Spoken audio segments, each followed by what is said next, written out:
si Emmanuel o Alejandre. Ito po ang aking daily devotion ngayong September 26. And I hope that every one of our listeners are doing well. Let us continue to stay safe during these rainy seasons. No? So, atin pong pag-uusapan kung meron ka bang ganap na kapayapaan. And this relates to the topic of sufficiency of Scripture. Kung sapat ba yung nakapaloob sa Scripture, which is the Bible. Sabi po sa Psalm chapter 1 verses 1 to 3, "Blessed is the one who does not walk in step with the wicked, or stand in the way that sinners take, or sit in the company of mockers, but whose delight is in the law of the Lord, and who meditates on his law day and night. The person is like a tree planted by streams of water, which yields its fruit in season, and whose leaf does not wither. Whatever they do prospers." So, i-debrief lang po natin, no, yung ating binasa. This verses states that yung mga tao po na nagfa-follow sa maling footsteps ng humanity, kumbaga yung part ng humanity na engulfed in sin, engulfed in evil acts just to attain what they want to attain. Kumbaga yung mga taong gumagawa ng unholy, unbiblical methods to attain wealth, power, kung ano man yung gusto nila. Sila po ay hindi blessed. Yung mga tao naman pong blessed, ito po yung mga taong sinasabuhay yung katuruan, prinsipyo na binibigay ng Panginoon through the Bible. At inihilan tulad sila sa isang puno na nasa stream ng tubig, na kung saan nagbe-bear fruit, nagkakaroon ng bunga tuwing season niya, at hindi nalalagas yung dahon dahil nga merong steady amount of nutrients and water, no? So, sinasabi po rito na the Bible is sufficient in wisdom. Kung ano po yung kailangan mong malaman, if you ever have a question, no, go to the Bible. The Bible has answers because the Bible contains the Word of God. And the Word of God is always the answer. You just have to find it.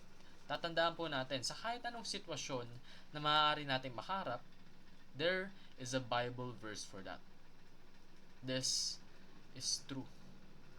Kailangan lang nating magtiyaga at kailangan nating intindihin, syempre, no? Hindi lang naman nagbabasa tayo, ma-absorb na natin lahat, no? That's not the way we comprehend things. The way we comprehend things is after we read, we meditate. Pag nilay-nilayan natin kung ano ba talaga yung message behind the text, no? So, second point, the Bible is also sufficient in salvation. Kung ikaw, nag-aalala ka, kung ikaw ba'y ligtas na, do not worry.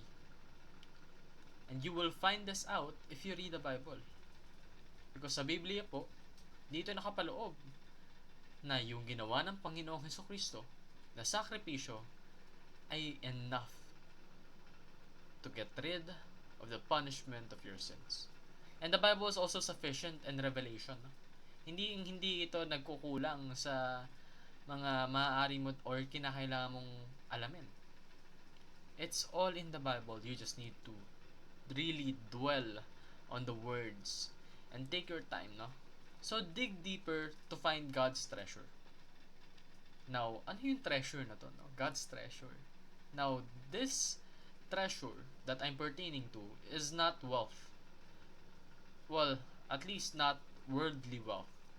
This is eternal wealth, na kung saan ito yung wisdom para lumago tayo, hindi lang sa buhay na to, kundi pagpalain din tayo in the afterlife, wherein we will be in heaven, worshiping and glorifying God, no? So, develop a habit of applying wisdom. Let's say, for example, you have been blessed with a talent of understanding God's Word. Naintindihan mo, marami kang nasagap na information, pero hindi mo naman pala isinasabuhay. What use does that information have? No? If you do not apply it to your own life. Alam mo kung paano maging successful. Alam mo kung paano sumunod sa Panginoon. Alam mo yung kinakailangan mong gawin, pero hindi mo naman ginagawa. Then it is no use at all. So, first, decide within biblical boundaries. To use that wisdom, no? To use that knowledge. What does biblical boundaries mean? It means you act in accordance to God's principles and His teachings. Kung sinasabi sa Biblia na ito yung dapat mong gawin, gawin mo yun. Ito yung dapat mong iwasan, iwasan mo yun. Trust me, these orders or these guidelines are not there to limit you. They are there to guide you towards God and towards His blessings. Dahil yung blessings niya ay walang katapusan as long as you stay close to Him. Yan lamang po ang aking daily devotion. Maraming salamat sa pakikinig. Pagpalain po tayong lahat and let us all give glory to God